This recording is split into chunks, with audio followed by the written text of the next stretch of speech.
परमात्मा ने जिस आत्मा से अपना काम करवाना होगा उसी से करवाएगा।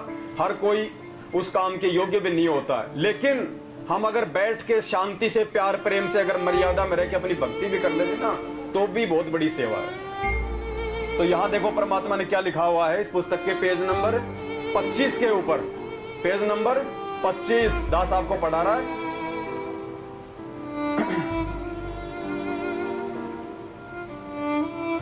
यहां परमात्मा ने एक वाणी का अनुवाद किया है। गरीब अगम अनाहत भूमि है, जहां नाम का दीप एक पलक बिछुरे नहीं, रहता नैनो बीच। अब नैनो बीच में परमात्मा कैसे रहता है? एक पलक भी परमात्मा अपने उस भगत से दूर कैसे नहीं होता है? मालिक कहते हैं वह परमात्मा तत्व ज्ञान प्राप्त साधक की आंखों का तारा बन के रहता है।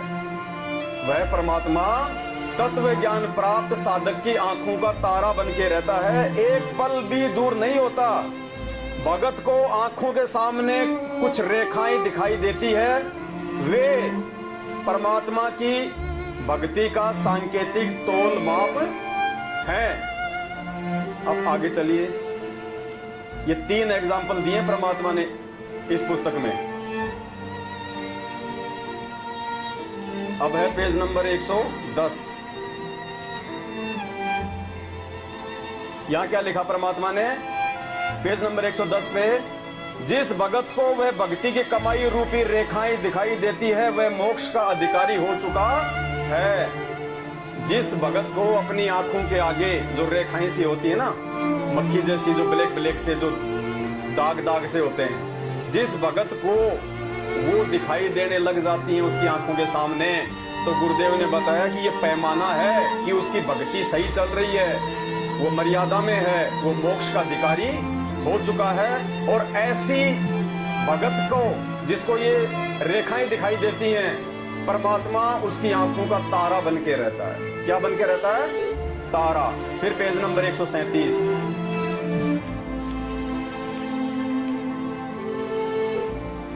कुछ अज्ञानी व्यक्ति स्वयंभू बनकर बैठे हैं, वे वाणी नंबर 12 का अर्थ गलत करते हैं कि इस वाणी में कहा है कि आंखों की पलकों को इतना बंद करो कि वे आपस में मिले नहीं, यानी आंखों को थोड़ा खोलकर सामने एक तक देखो, कुछ दिखाई देगा, वह परमात्मा है।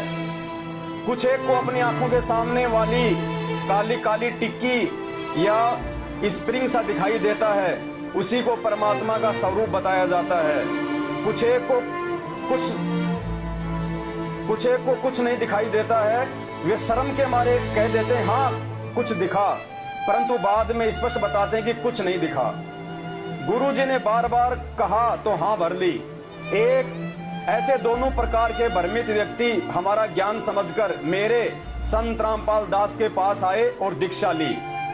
तब उन्होंने मुझे बताया, उसको मैंने समझाया।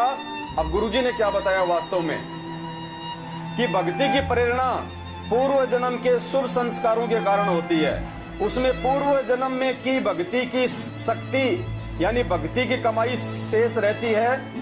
विशेष ध्यान देने से आंखों के सामने काली टिकारी बिंदु रूप में या बाल जैसे स्प्रिंग के छल्ले रूप में जो है दिखते हैं।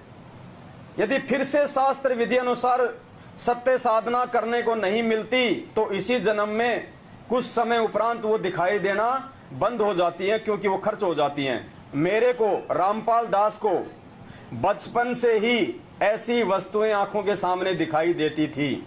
सोचता था कि मेरी दृष्टि कमजोर है, जिस कारण से ये काली काली टिकारियां दिखाई दे रही हैं।